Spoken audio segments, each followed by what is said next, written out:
Blog Talk Radio. Good evening, everyone. This is me, Jonathan Alexander, and I'm here to host our show, Life, Laughter, Happiness. Today, we have my co-host, Kelly. Are you there, Kelly? Yeah. Hi, everybody.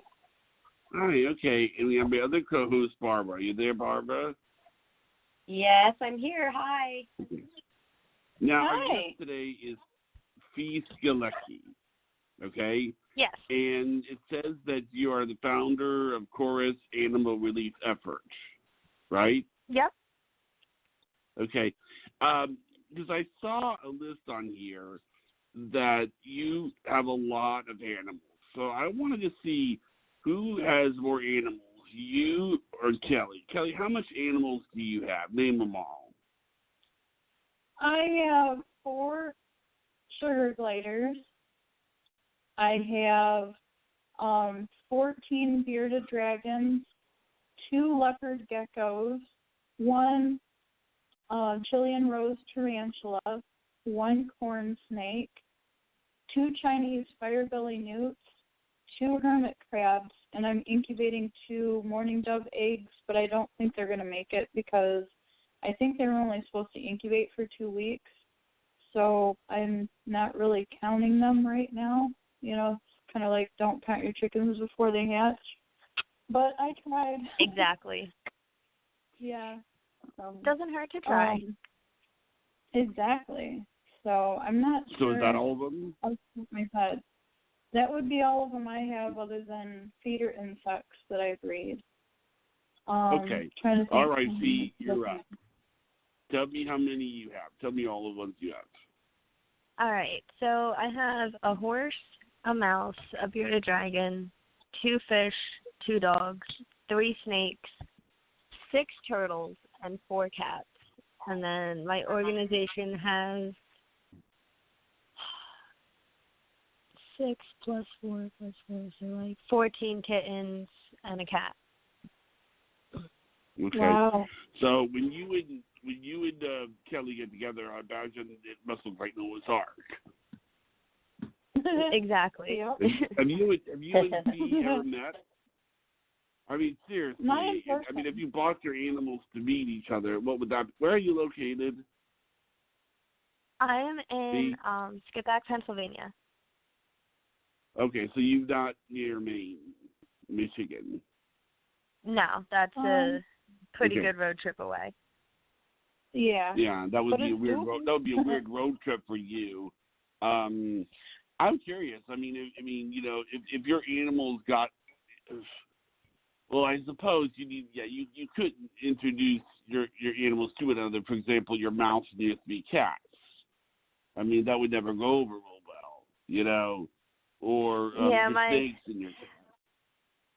All of the cats in my house like sitting on the ledge right by my mouse's cage.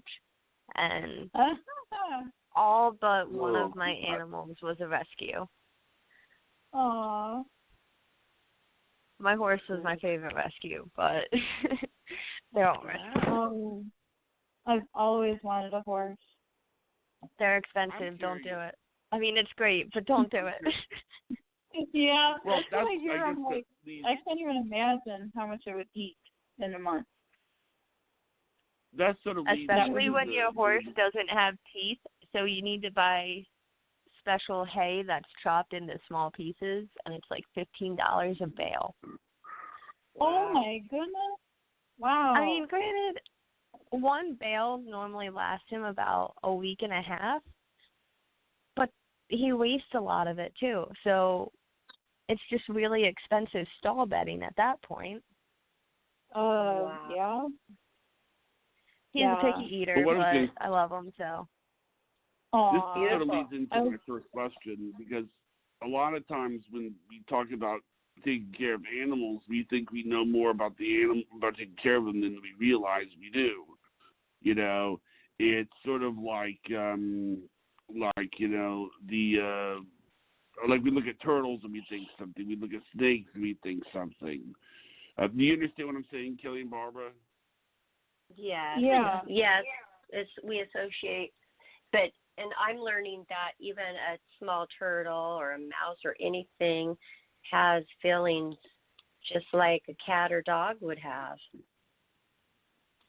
Exactly. Yeah.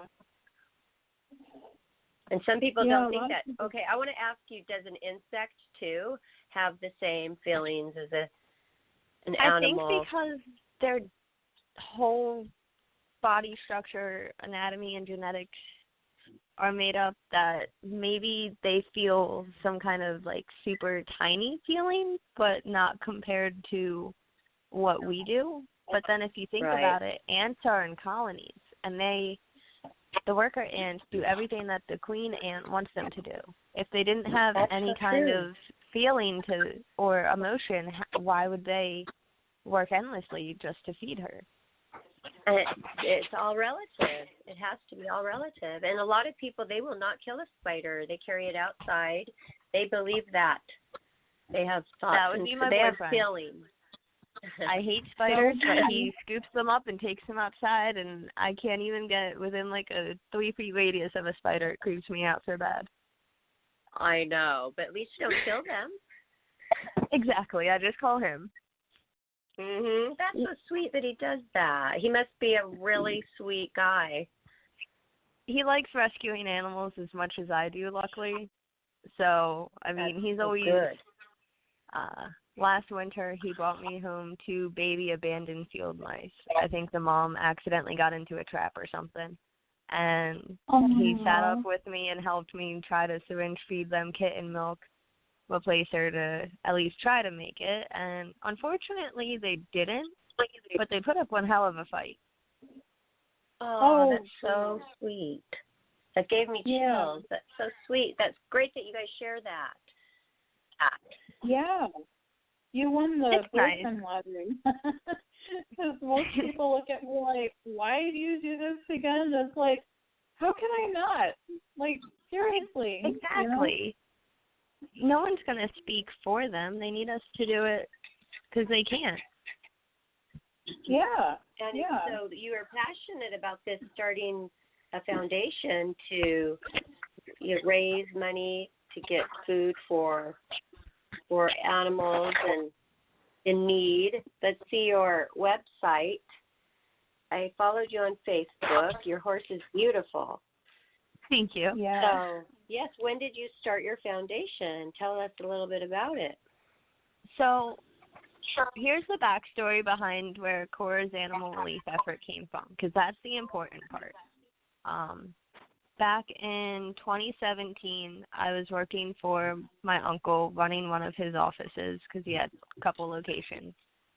And it was a gorgeous day in July or August. I honestly don't forget. It was a while ago. But it was a gorgeous day, so I was sitting outside eating my lunch, and this random stray pregnant cat walks up to me. And she sits there, lets me pet her. I go inside, get to work, go back out a couple hours later to just have a cup of coffee and enjoy the sunshine. The office work was slow.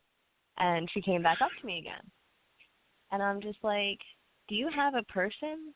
And I ask a couple people that are outside, and everyone says nobody wants her. They've all been chasing her out of their houses. And I looked at her, and I was like, okay, city's no place for you. You're coming home. And she gave birth to 5 beautiful orange and white kittens. Only one of them was a male. I found them all wonderful homes. I kept her only male because how could you not? And she was my best friend, my absolute best friend. She ended up getting sick about a year and a half later, and I had just sold my truck. I was trying to buy a new car, but she got sick. So I took the money I got from selling my truck, drove her an hour away to the vet clinic that I used to work at because I trusted them. And I said, this is how much money I have, fix her. And they did. And she repaid me by being the best barn cat ever. I'd pull up to feed my horse, and I'd see her chasing a fox out of the barn. And I'm just like, what? This cat going against a fox? She's crazy. Well, I got her spayed and microchipped, obviously, after the kittens, and she ran away December 12th of the December that just passed. And I searched and searched, posted flyers on Facebook, went to every shelter within like a 25-mile radius, just checking, posted flyers everywhere. Never found her. Well, turned out she was hit by a car December 14th, 2 days after she went missing. And someone found her, took her to the vet clinic right up the street. She was sadly deceased, and they called the microchip company trying to find my information. Now, when I worked at my friend's shelter, when I got Cora and brought her home, they helped me get her fixed and microchipped. They bought a box of microchips from this specific company. I can't say who, but they were supposed to come permanently registered to the shelter. That never happened. So my cat sat in a freezer in some random vet clinic for about 3.5 weeks. And then I finally got notified 3 days before my 23rd birthday. I had to bury my cat, my best friend. And I was really, really angry. So I called the microchip company and I asked them what happened. And 2 months later, we finally figure out that they never registered the information. Several employees who were contacted in regards to finding the owner for this cat never followed through with their obligations. Several people got fired, and they sent me money because I told them, look, I don't want a new cat. I spent a good $400 in gas and tolls and missing work to look for this cat that I could have found a month ago. So they sent me a check, and I decided that's not my money. That's Cora's money. So instead of buying tires for my car or a new pair of shoes, I started this organization. And I figured the best way to let Cora live on would be to help other animals the same way I helped her. That's great. Oh, that wow. is a wonderful. You made a really horrible thing into something good. That's wonderful. I was so mad. I got like no sleep that entire month because I was always on Facebook looking through all the different neighborhoods, and like, you know how each neighborhood has their own group? Yes. Well, I would look through those, seeing if they had found this cat, deceased cat, whatever. I tried to find her, and I searched every shelter's website, and then the next day I'd go and search that shelter physically, and it was very emotionally exhausting. I mean, I'm glad that I found her eventually and was able to bury her on the farm where she loved to protect all the horses and all the other cats and people, but I lost my best friend. So it was like, I don't know. It really sucked, and doing this gets hard sometimes because I do help these animals, and then I'm like, well, if she never got hit by that car, and if she was still here, I wouldn't be doing this right now. I might be a waitress or staying at home taking care of my pets. Who knows?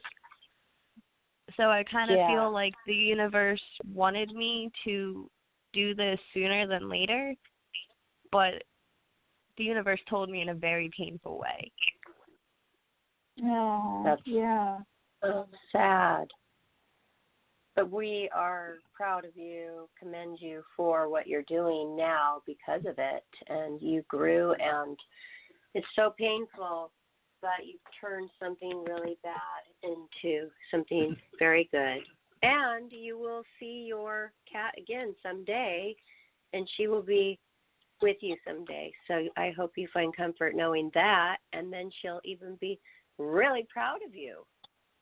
I do, and I'm also happy that I still have her son.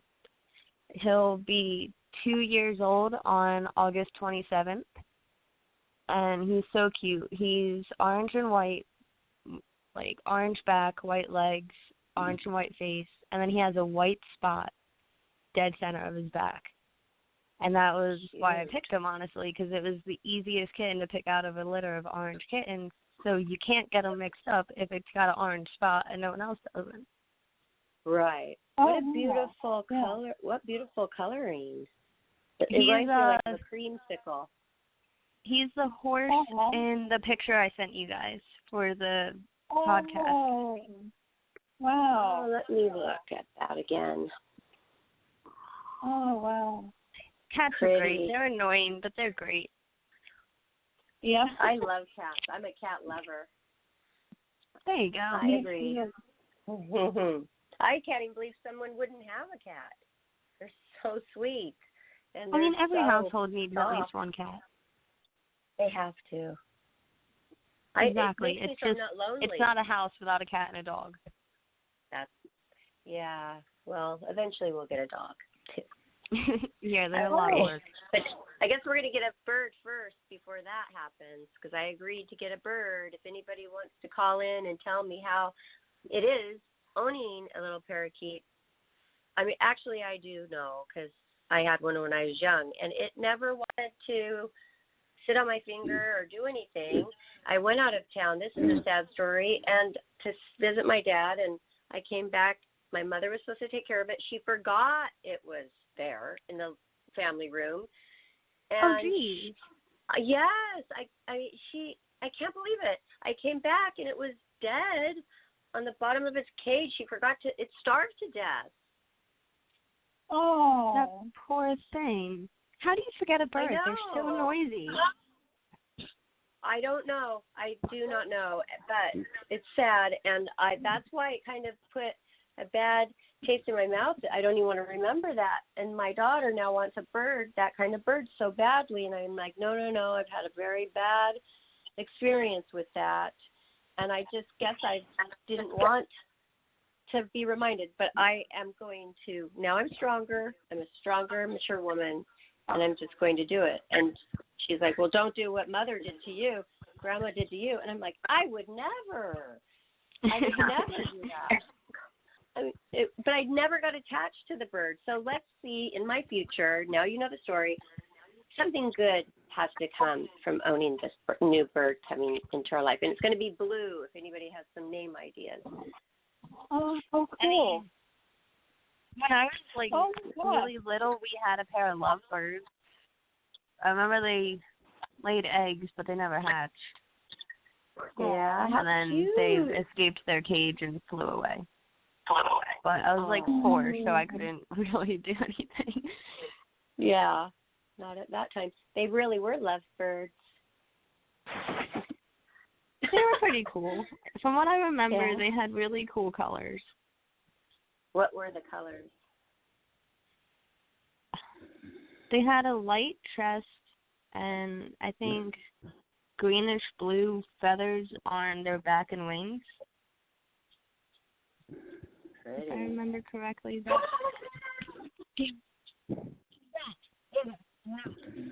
Sorry, I have dogs, and they're loud. That's okay.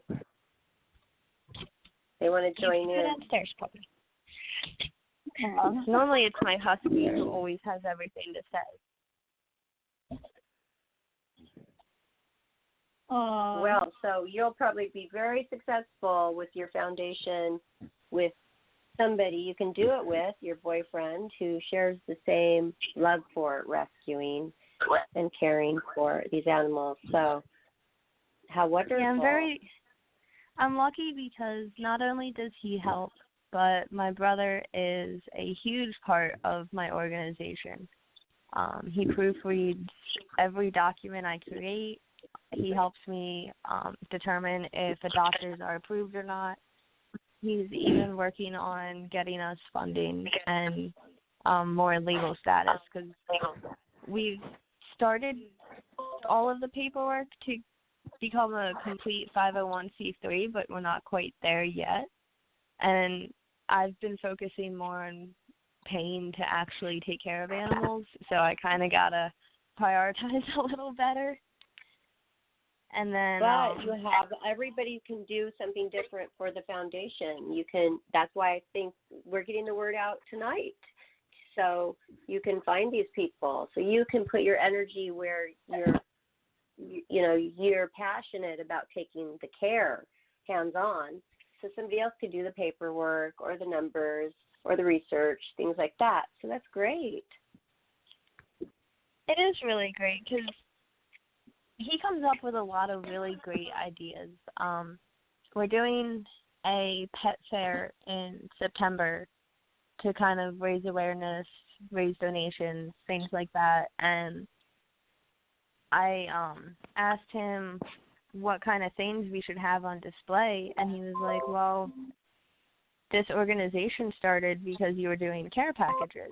So why don't you have a display of the care package broken down so people can see what actually goes into it and how many animals one care package feeds?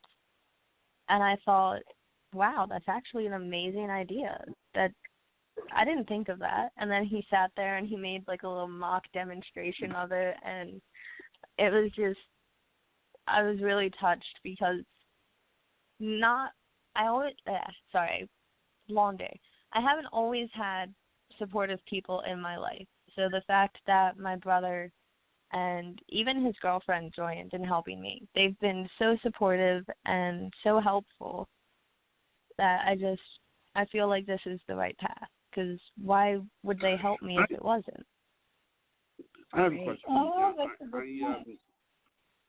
I have an idea for something that you could do. And I was, do you do anything with other organizations, say in other states? In other states at the moment, no. Our boundaries are only determined by the amount of funding we have for gas and tolls. Okay, I have an idea. Donated several care packages to shelters in our area, though.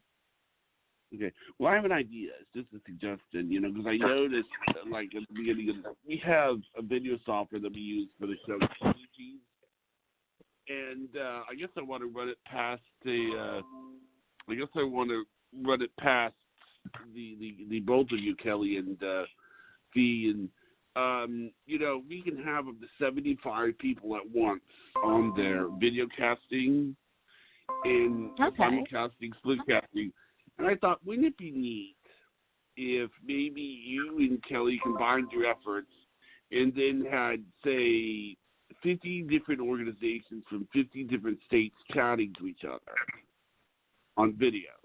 And it would be good because you could show the animals, and it obviously, there would be logistical problems for you and Kelly to meet in real life, obviously, because you would have to put your snakes and your dogs and your turtles, and Kelly would have to do the same thing. You understand? And it would be interesting to see. I'm trying to think of the logistics of it, because we can do up to 10 hours of funding, and I was trying to think of a way that you could make sure that everybody had enough time to talk, but it would be interesting to be able to talk to somebody, say, in Alaska, and then you could, it would show that it was all around the United States. What do you think of that idea? I think that would actually be kind of cool. I've never honestly done something like that, but that'd be cool. What do you think of that idea, Kelly? Okay, we have two of the states already covered. What? We have two of the states already. You're Michigan, she's Pennsylvania. Yeah, that's cool.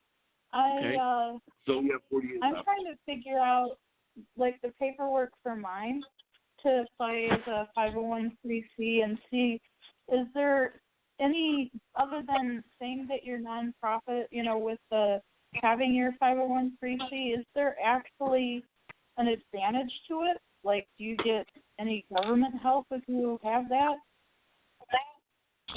If you are 501c3, you can apply for tax. I don't know exactly how it works in Michigan, but in Pennsylvania, you can, once you're 501c3, you're tax exempt. So then all the donations that people, like the money people donate to you, they can now write that off on their taxes. When you go to buy supplies for the animals you're taking care of or whatever work you're doing, you don't pay taxes on that. You can get funding, you can get grants.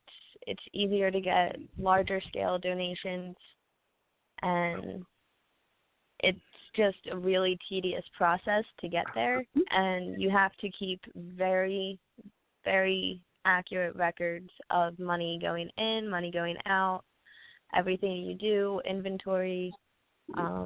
If you use your personal vehicle or drive anywhere, you need mileage. So it's a lot, but it's also worth it because the benefits are really helpful for those that want to do good for others.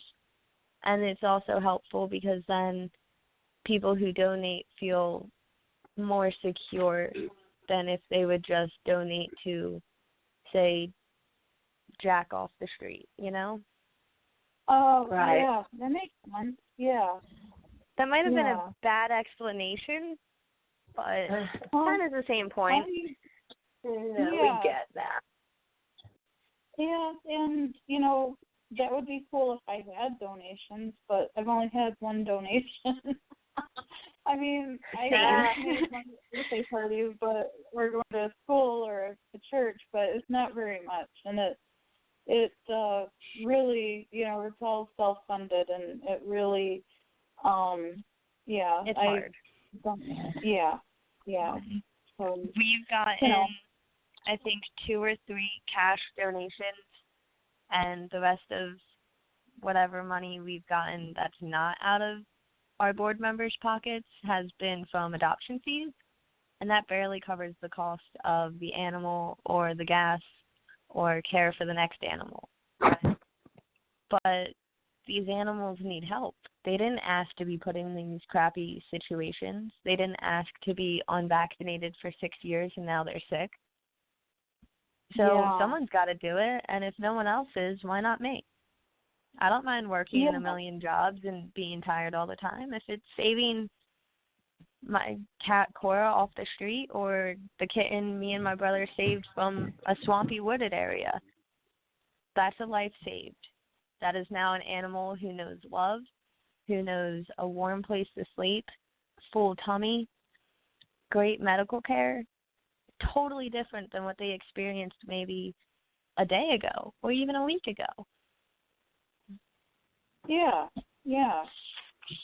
And, you know, that's why it's so important. And, you know, people think it's neat, but, you know, they're like, well, you've already got it handled. And then it's like, yeah, but it's hard. I'm doing it all by myself, you know. Exactly. And there are always people out there that think they can do it better than you but don't want to try. There's people out there that'll criticize you because you are trying and they don't understand that you're doing it on your own, but they expect better of you. And there's just people that judge you and don't understand anything and just want to be rude. So you always got to put on a smile, say thank you, I appreciate your comments, and we'll address it one way or another and walk away. Don't give them the satisfaction of letting them see that they made you react in one way or another, because then they won't. Right. That's sad. That's so surprising, though, that they would be giving any negativity towards somebody who's helping little innocent animals. I mean, that's so crazy. So I'm glad you don't let that stop you at all, 'cause that's ridiculous.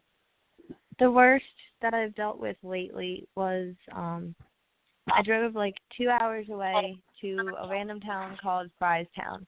This lady, unfortunately, couldn't keep her cats anymore, so I picked up 2 cats and 4 kittens.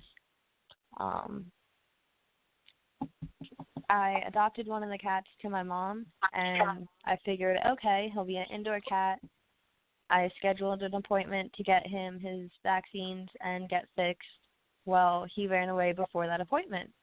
There was a stray cat outside, and he broke through the screen and said, I'm out. And I posted a lost flyer for him all over Facebook because I went through the same routine I went through with Cora 4 months ago. And this woman commented on my lost flyer saying, this is why you don't adopt out on fixed animals.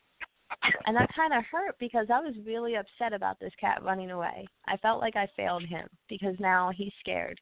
He's not safe. He's not in a home. I don't know where he is. He could be in a home. And so I messaged her and I told her, look, I adopted it to my mom. His appointment was set for such and such day. If you feel you could do better, here's the link to donate to our organization. We're also accepting volunteers all the time. If you have ideas, join the team. We'd love to hear them. Never heard back from her. And it's just, rude.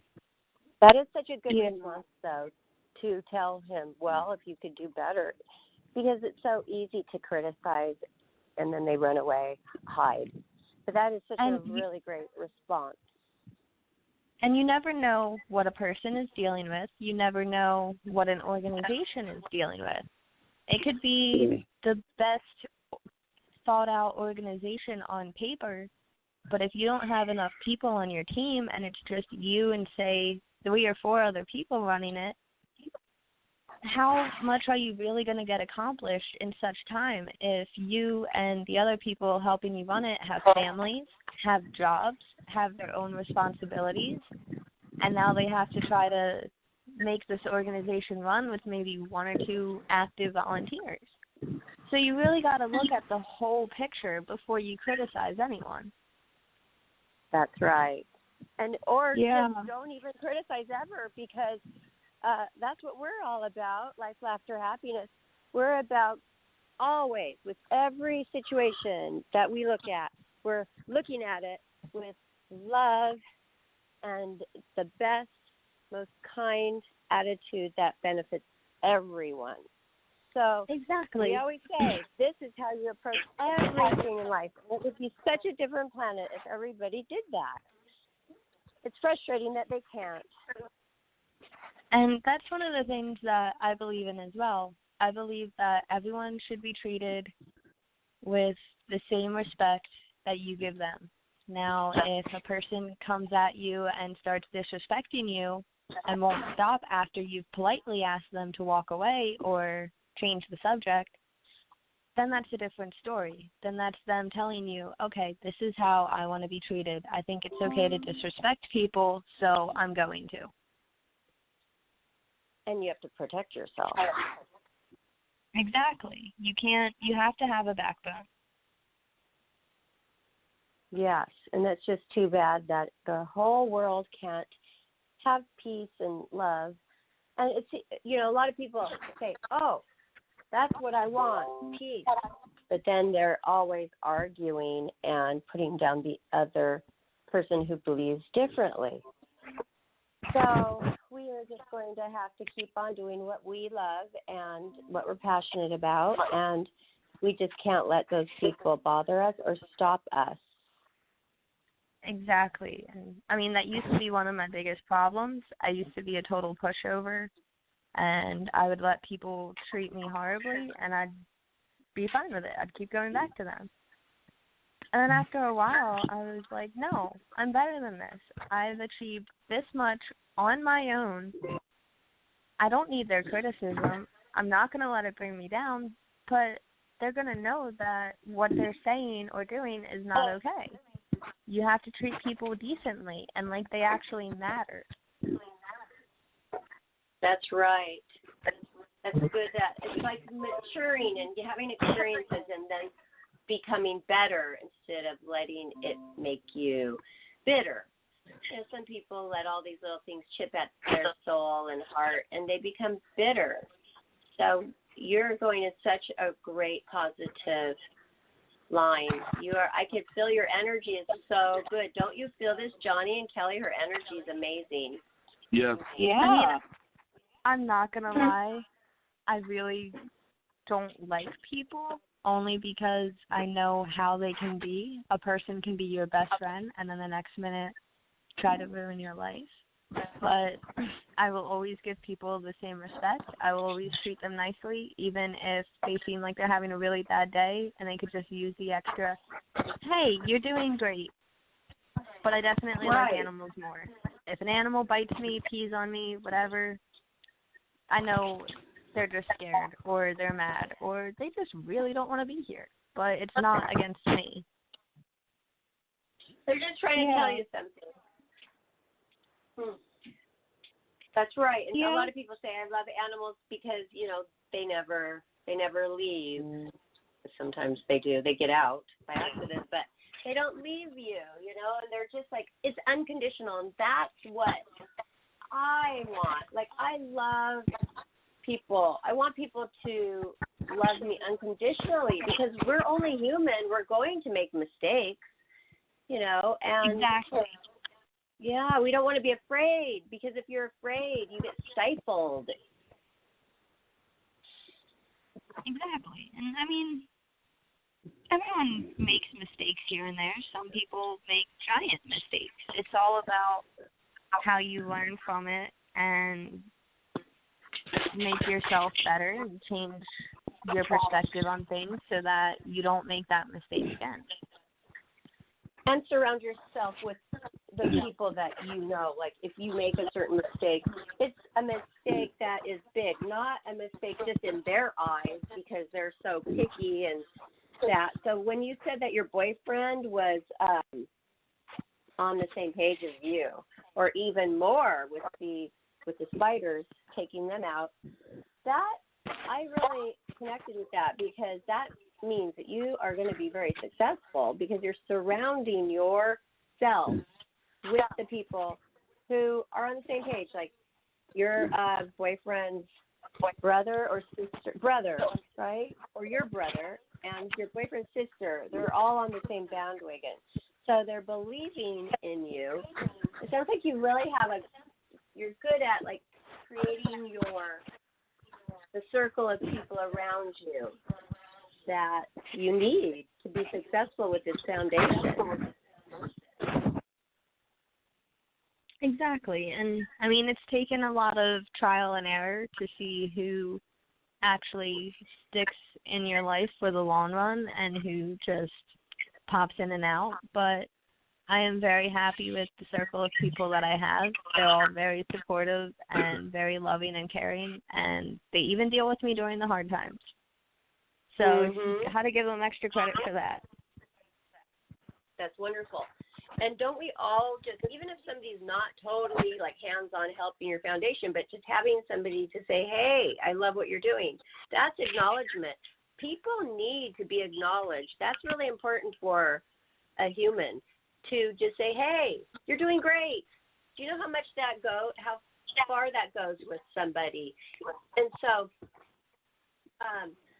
I just wanted to make that point because a lot of times we just go, maybe we don't we see somebody who looks nice or they do something nice and we just think, oh, I would have liked to have given them a compliment, but I'm not going to. It takes too much energy.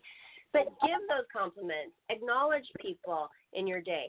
And that goodness going out is only going to come back. It's like that's the universe for you. That's the way it works. So, and you doing this step way far beyond giving, helping on a daily basis, you're going to have a very enriched life.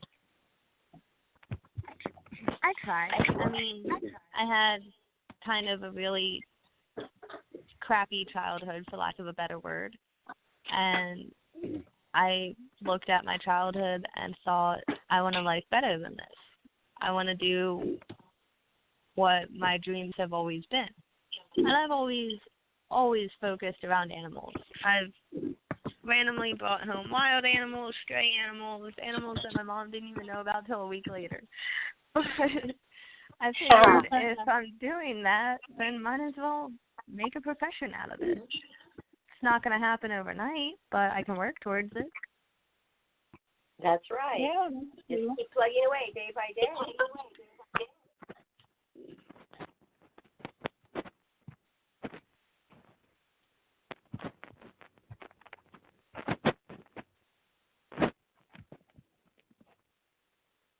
Yeah, I'm trying to figure out how to partner with others and become one myself because so far this has been I've had reptiles and different animals and rescued, since I was a kid, but I've actually done the Kelly's Kids Exotic Animal Learning Center for 11 years now, and I've been doing that entirely by myself.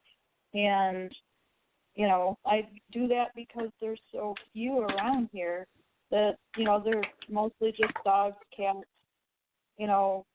occasional guinea pig, whatever, and so somebody needed to do something for reptiles. And, I know of the Critchlow Alligator Sanctuary, and I know of the Boulder Ridge Wildlife, I forgot what they're calling it, but they have different animals there, and they're the only two that I know that's not like a zoo. So, and they're far away. I mean, not too terribly far, but I've never, they like what I'm doing, but nobody's ever mentioned anything like that. And, I mean, I don't know. I mean, I'm just a crazy bearded dragon lady, that has all this weird animal room. But, if like, if I could get volunteers, that would be really helpful. Instead, a lot of times I'll pay somebody if I'm going to be gone to take care of my animals, and it gets expensive. It does, because most pet sitting places charge you per animal per day. So it does add up. Oh, gosh, you guys would be in big trouble with that. Oh, my gosh. Yeah. Oh my God, if I had to pay someone to take care of my horse, I could buy another horse. Yeah. Yeah. Yeah. So, I basically have to, beg friends and family members and, whatever. Yeah. And, hope that somebody's available because, people have their lives. So, yeah. It's interesting. It's a sacrifice. Definitely You guys are really sacrificing. You guys are sacrificing so much because, otherwise, if you can't find anybody to take care of them, you just don't go. That's a sacrifice. Yeah, exactly. And it's happened. I can agree. I haven't been on a real vacation since the year I got my horse. I've taken maybe like an overnight trip, but that's about it. When did you get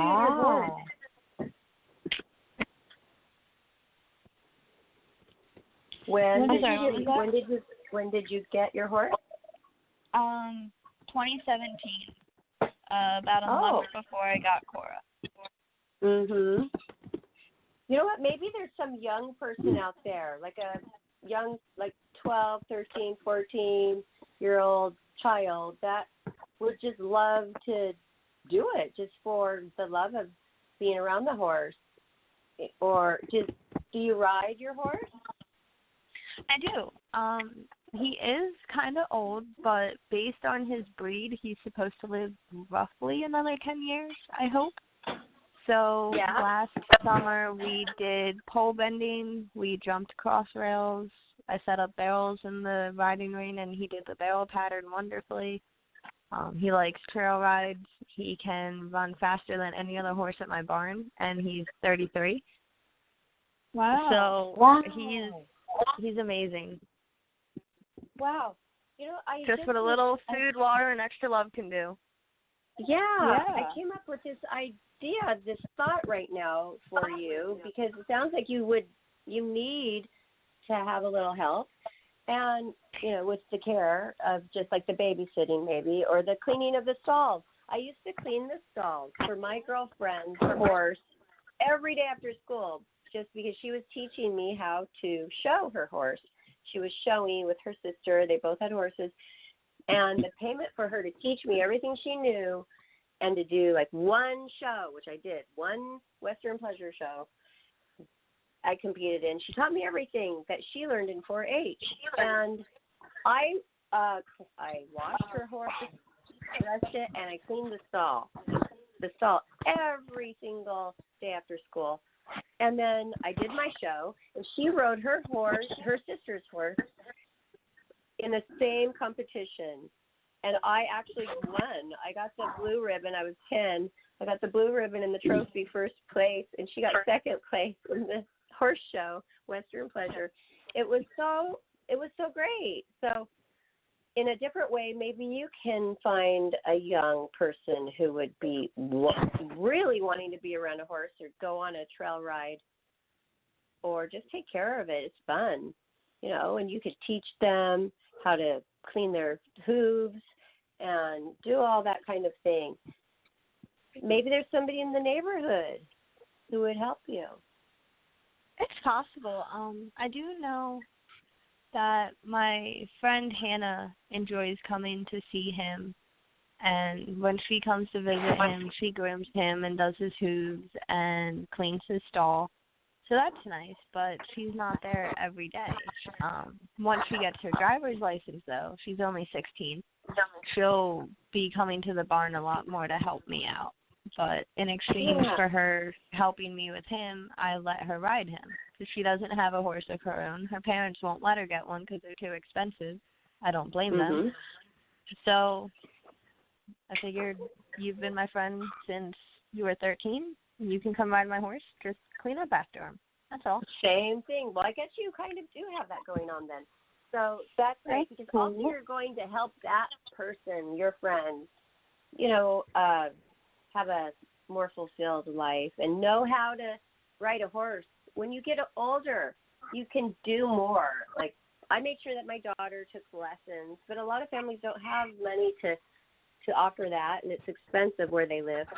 I made sure that she knew how to ride a horse. So if ever there's an opportunity, that she knows how to do that. Just kind of like swimming. I thought it was as important as swimming. I did. So, yeah. And so you would really actually be helping other young tweens. Tween age is a really good age to start with horses. And they learn responsibility. Exactly. Because horses are a very big responsibility, and you can't miss a beat with them. If you forget to give them water, but you give them food, then they are going to colic because they don't have the water to help with their digestion. And now you're looking at either a sadly deceased horse or a very expensive vet bill to have the colic surgery done. Exactly. I went to a ranch and I was like galloping, and the guy goes, let's not like rally up those little calves too much because if they get scared, they actually have stomach issues from being scared, and they get a stomach issue. It's an expensive vet bill, and they actually could die. So there's a lot of things like that people just don't even know. So it would be a learning experience. And then this friend of yours, pretty soon they're like working for your foundation. Yep, and she is one of my volunteers as well. Just I met her about 3-4 years ago working for the ranch that I actually got my horse from. And we hit it off, became friends, kept in touch, and now she helps me with Cora's animal relief effort. She helps me with my horse, and then sometimes we just hang out in my room, watch Grey's Anatomy, and eat Chinese food all day. Cool. We have a caller. So Area code 484. Where are you from? Oh, sorry. We have a caller. 484. Hello? Hello. Hi. Fee told me that you were trying to call in. Are you her friend? Yeah, I'm sort of. Something like that. This is my brother's girlfriend. She helps me with my organization. Hi. Hi. What's your name? Jessica. Cool. What are you doing? What are you working on exactly right now specifically? So right now, my goal is just basically to be Fee's support system where she needs it. She'll come to me with some ideas, proofing, things like that, or to really let it go. And I'm just there to, help her stay strong and to keep going. Her organization is amazing, in my opinion. I have had years of being part of dog rescues as part of my family's thing, and to see her take off with this and to really be a voice of the animals is very inspirational for me. Oh, that's so great. We were talking about that earlier in the show, how important being acknowledged and, told, hey, you're doing a good job, and that's awesome. And she is. She has a good role that you're playing. Yeah, she has a massively full plate, but she just, it gives all out and expects nothing back, and I'm proud of her. Oh, that's so great. Where are you guys living? I know we could look at your Facebook page and find all that out, but tell the listeners right now, where are you exactly? What state? I'm same state as her. Pennsylvania. Where is this? What? I'm in Pennsylvania. Pennsylvania. Okay, good. So what do you think is different? You say she's so good at, working, and you're proud of how she's doing her foundation. What one thing stands out that's different that she's doing than other people are doing in the same kind of line of not work, but giving? I wouldn't say a word so much, but she doesn't play with the bureaucracy and the politics of it all. Mm-hmm. She really is all about, this animal needs my help. I've helped this animal now. How can I get it to have that forever family that every animal deserves? That's what she speaks about. That's what her organization is about. Not, that's the bottom line. That is the bottom line. As long as you have that vision, that thought right there, that's the bottom line, then everything else will work itself out. Exactly. She cares about everything, every aspect of this organization, and she has no problem coming to the rest of the members and going, hey, read over this. Tell me what you think. Where do I need to tweak this? How do I make it better? Awesome. She's fine-tuning everything just so there is nothing to be left out. Wow, that's great. Yeah, she's put her heart and soul in this, and I commend her for it completely. I would like to add one thing. Jess on the phone with us and my brother are the more logical thinking of the group. They think realistically, where I see a kitten dumped on the side of the road and I bring it home and I worry about the vet bills later. They sit me down and they say, hey, before you bring another animal into this, how are you going to pay for it? You going to get another job? What are you going to do? So they kind of help me determine how many animals I bring in versus how much I can realistically afford for them. Are they? Well, worst case scenario, if you can't take it in, we'll find someone, at least a shelter that has a good reputation that will take care of it and not hurt it. Yeah, exactly. So no animal that you come across is going to go unattended. Basically. Exactly. You'll find a way. And so, are they on the line too right now? I'm sorry, what? Are they on the line right now? Are they on the phone with you right now? Jessica. Say hi. Okay. No, but I mean your brother too. I'm on the phone, but her brother is listening at a different part of our house. Okay, cool. Well, thank you, all family members, for what you're doing to help Beep. Thank you. We acknowledge you for your efforts as well. And we want to make sure that, okay, I have a question. If right now, if you could ask anybody out there with all these listeners, what do you need the most right now for your foundation? What position or what do you need right now? Right now, we need either food and supplies or most definitely help towards the upcoming vet bills. So we have an appointment. Monetary. Yep, we have an appointment in July to get 10 cats vaccinated and fixed. And it's going to be steep, but we'll make it work. Any extra help would be very appreciated, however. And say, how much does one cat, if you rescue one cat, how much does it cost? Because I went to a place and I adopted my cat, and I paid them, the rescuer, $125 in Los Angeles, where the prices usually are higher. And I thought that's a great deal. It was all, had all of the shots and was like fixed, and I didn't have to go do it. They gave me the little cardboard box with the holes in it to carry home. They had the chip in it too. They had the chip in my cat too, so they took care of that and gave me all that information. So how much is it costing you per cat? Let's just say a cat. How much? Well, so for kittens, we charge $180 for the adoption fee because they need 2 rounds of shots and then getting fixed. Plus, they need extra care, special food, things like that. For older cats, the male and the female about the same price. Yes, for the place that we go to get them fixed and vaccinated, it's the same price for both male or female. But it's still about $75 per cat that we pay, and that only includes the first round of vaccines and the fixing, so then we still have to go get the second round of vaccines for kittens. Senior cats are about $120 just because they're older, so we want them to get into a better home.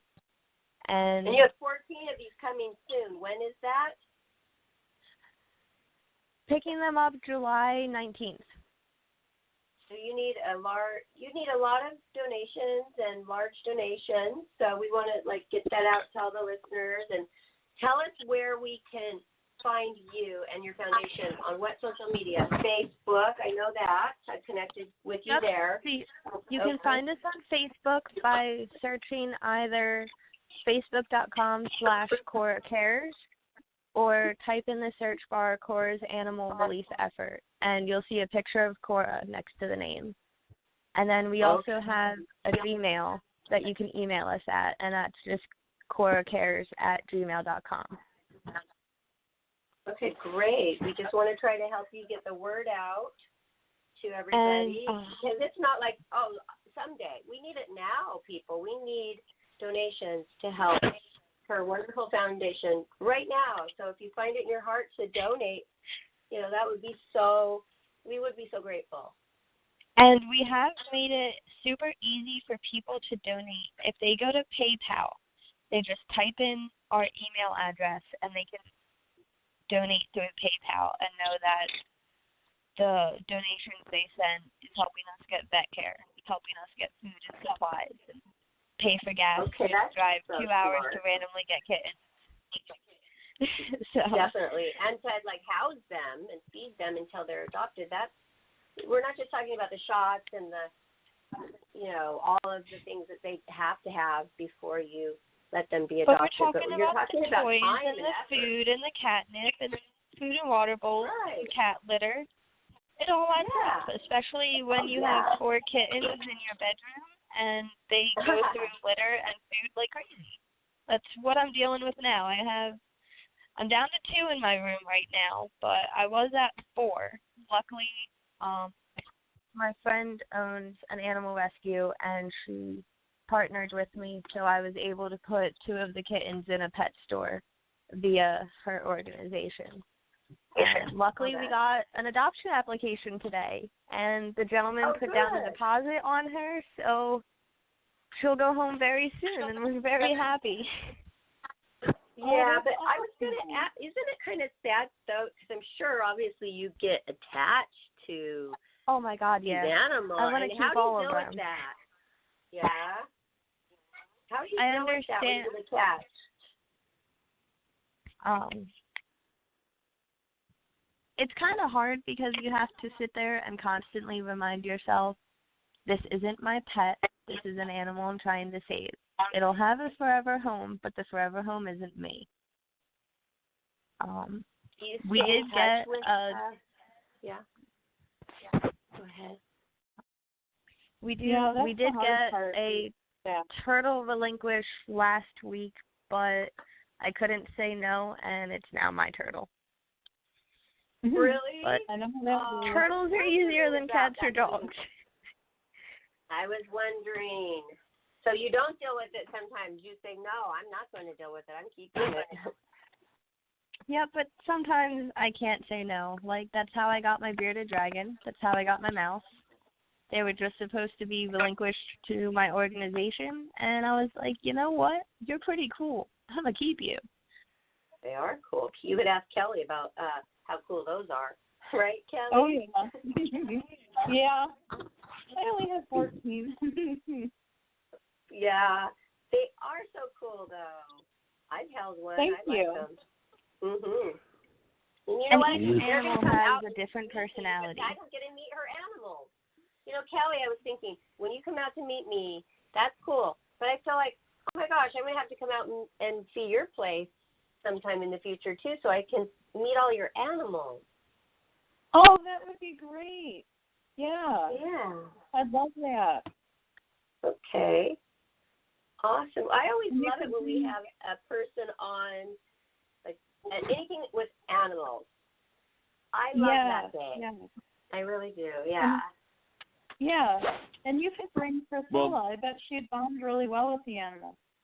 Oh, she would love it. The Facebook page the Facebook group that I just made literally moments ago. I think I hope that'll help.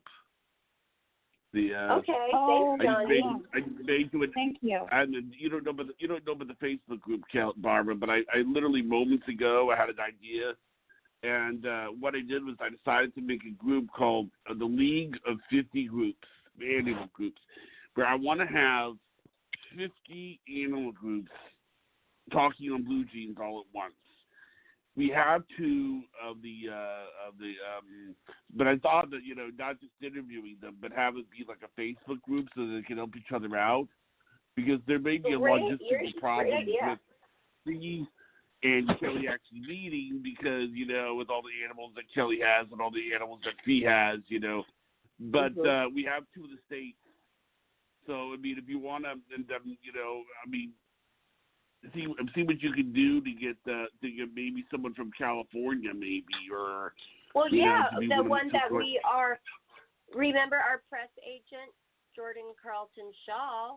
He has Playmates for a Peaceable Planet, and it's all about animals and humanity too. Okay. And so we'll get him on board for sure.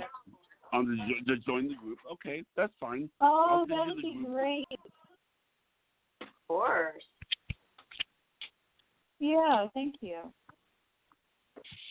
Great idea. Johnny's coming up with some majorly great ideas lately, and I want to know something. How did you find Fee? She's such a great girl doing a great thing. How did you find us? Johnny's always getting amazing guests on the show. How did you guys find each other? Can I answer this one? Yep. So, me and Kelly are both part of a Bearded Dragon group on Facebook. Sorry, and Kelly. Within Sorry. Within, I think, 3 days, there was several posts about people getting rid of their reptiles and then going out and getting a different one and asking for name suggestions. And I got really angry. So I made a post and I explained that animals are a long-term commitment. They're a living, breathing, feeling creature. And if you know for a fact that you cannot financially or physically care for this animal for longer than such and such time, don't bring it home. It's that simple. Don't go out and get a Chinese water dragon and then care for it terribly, get rid of it, and then get a bearded dragon. That's not how it works. If you can't take care of the water dragon, you can't take care of the bearded dragon. Stop with pets for a while. Get yourself together, then get a pet. And don't get a kid a parakeet if you don't really instill in them what it's going to take, and promises that they make them know that you're going to hold them accountable for taking care of that animal, people. parents, don't just like it's a whim. Oh yeah, I'll get a bird and like it'll probably will die soon. No, don't go in with that thought at all. These animals have feelings, and they're not just like toys. They're not toys. Exactly. When I got Ozzy relinquished to me, he's my bearded dragon. He came with a Savannah monitor. And this Savannah monitor was dehydrated. She was skinny. She was really mad and didn't like anybody. And I felt really bad for this girl because she was in a small little tank. She didn't have lights, one hide, and that was it. And I'm sitting here thinking, this person really bought this lizard 5 months ago and then went off to college and left it with their mom? Who does that? And since she got adopted out, she's super friendly. She's gotten like 3 times as big. She's doing awesome. And it makes me happy to know that I saved her from dying a very slow, painful death to now being this wonderful display in this man's house who wants to start a reptile education center. And I'm just like, awesome. How does that it's weird how things work, but I've been doing a lot of that lately, saving animals from one bad thing and going and finding them the best home they can.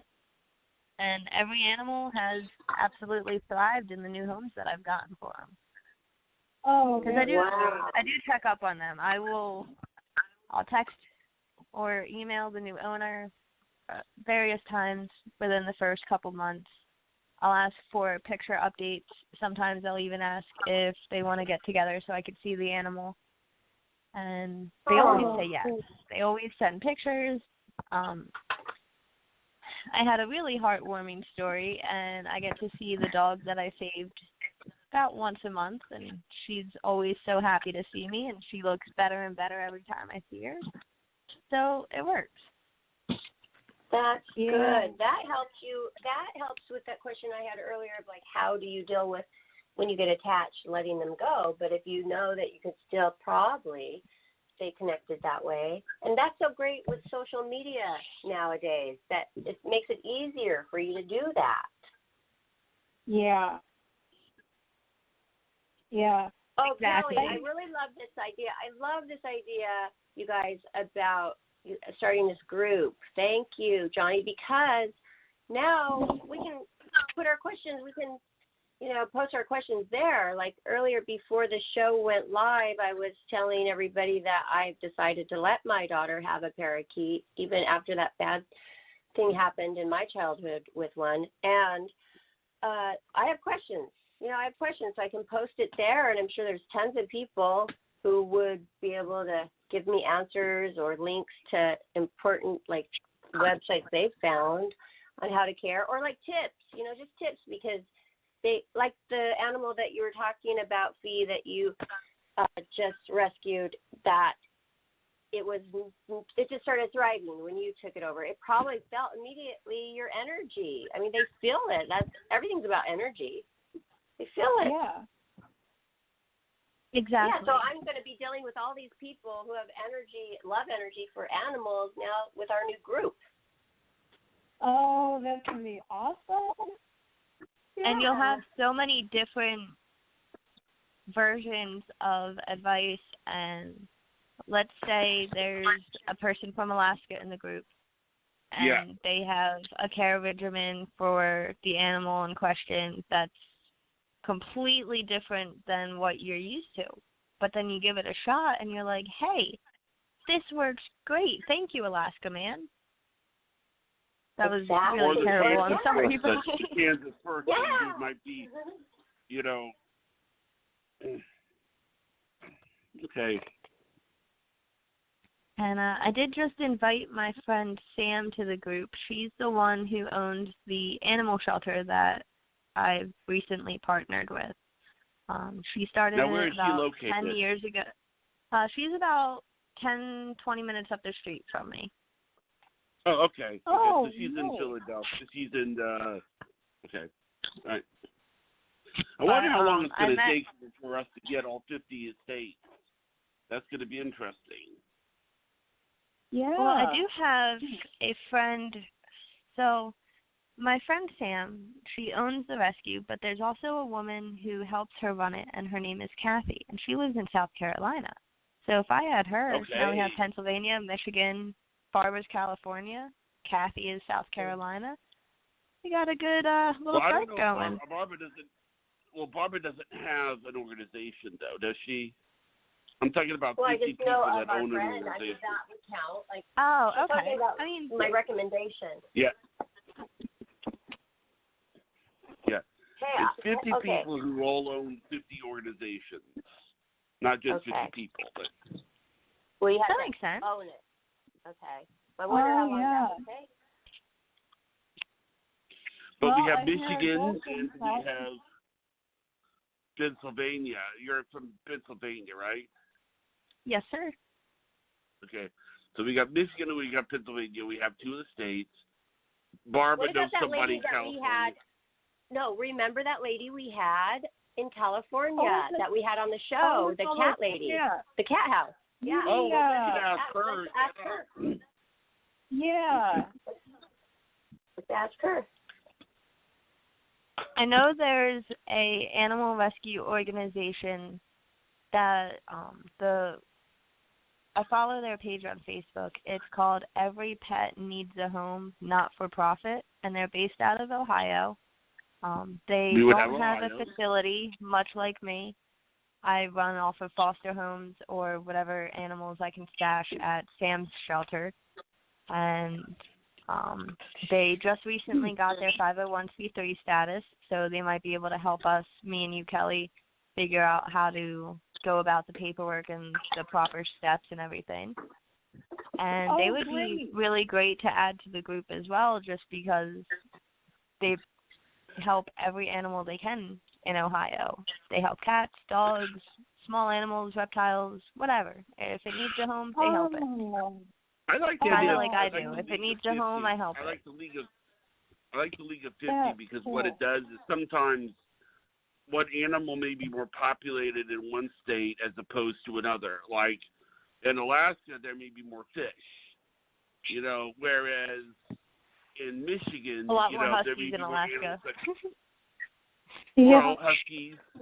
But, in California, there may be more little chihuahuas or, or there may be more, I don't want to make assumptions, but obviously, there are animals that are in different states, Like, and some of them are not legal in some and they're legal in others, and like when you come to Florida, Florida has a crap ton of gnolls and iguanas. And then Australia has a crap load of bearded dragons just running around in people's yards and across the street and stuff. Now, what I mean, Australia is not United States, but it was a decent example. Yeah. That's I was going to tell you, I made both you and Kelly and the admins, okay? Because you're one of the 50. So, if somebody wants to just make it real silly, if somebody wants to join, that's fine. But I want the 50 people who are I'd like for the 50 people who are actually own the organizations to be admins. Cool. All right. That would be awesome. All right. Yeah, and then, we can add more. I mean, there can be more than just me in Michigan, but, because they'd be able to help figure out rules and things and regulations that Michigan would have as opposed to Indiana or whatever. But let's see how quickly we can get to 50. That'll be good. Yeah, as long as we can cover the 50 states, I think we're good, And we could have multiples in one state, like I said, to help partners together. Some states are big. Some states are pretty big, like California. I mean, we all know about that state. I mean, that's huge. And then Texas. Texas is giant. Alaska's giant. Yeah. And then you have little tiny Rhode Island hiding up in the corner. Yep. Yeah, in Vermont, just a little sliver of a state, but it's a really nice state. I've been there. I think Delaware's pretty small and kind of non-existent on the map. Oh, yeah.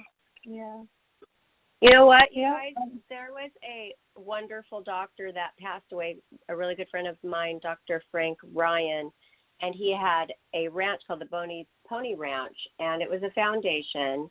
And I just looked it up, and I think somebody is carrying it on. It's called the Faber Ryan Youth Foundation now, and I'm going to contact them, and I'm going to have them. I'm sure they would want to be a part of our group, and they're in Malibu. So I'm going to see what's going on with that because, you know, he was a very famous plastic surgeon and so well loved. And he would bring inner city kids from the inner city who never had seen a horse or a goat or an ape or monkey. He had lions. I mean, it was wonderful visiting this ranch. And I never really thought that somebody's carrying this on, but I think they are. So I'm going to do a little research with this foundation and hopefully get connected with them. Oh, very nice. That would be awesome if somebody's carrying that for us. And I would love to go out there with you and Johnny when you visit, if they are. Oh, yeah. Yeah. That would be great. Yeah. Yeah. And wouldn't it be cool to go to that cat house on the hills or whatever it was? Yeah, let's choose. We should choose one. We need to do something with the animals while you guys are out here. Yeah, that would be great. Thank you. Put it on a show. We'll do a Blue Jeans, and we'll put it on our YouTube. Oh, but yeah, that's what I want to do with the Blue Jeans, because with the Blue Jeans, we could essentially have 50 people from 50 states on Blue Jeans talking about it.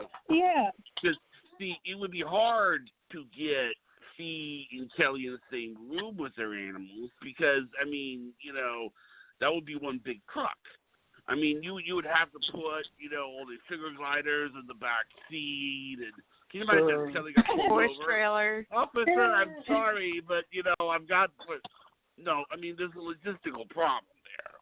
But with the 50, you know, we could have like the guy in Alaska show off his bird or something, and then, you know, and then I would love to see this get to 50 as soon as possible. I would love to see. So whatever anybody can suggest about getting it. I'm wondering if maybe Karen and Vanessa can offer a suggestion. Yeah. We're getting the word out. Yep. Yeah. The word out. Okay. Yeah. That's the important thing, and then everything else will follow. Yeah, exactly. I'm wondering if now I can adopt a parakeet. Yeah. There might be a rescue organization around that has them, actually. Definitely going to check into it. Wow. Because these are things that people aren't thinking about. So we're raising awareness on a lot of different, like we're bringing up points that people just don't think about, which is totally cool today. Yeah, exactly. Yeah, if we can help prevent the need for rescue, that'd be great. Mhm. Well, we went a little over, but we're about out of time. Thank you for coming on, Fee, and I hope that the group is a way that we can help each other out in the future. I would love to see you and Kate. I hope I helped you out with a group, Fee. And did you like the idea of the group? Is there anything you would want to change about it? I think it's pretty solid so far.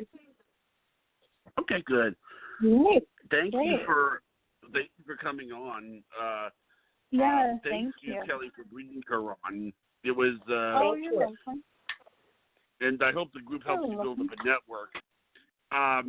Thank you, Barbara, for coming on. Of course, thank and you. thank you.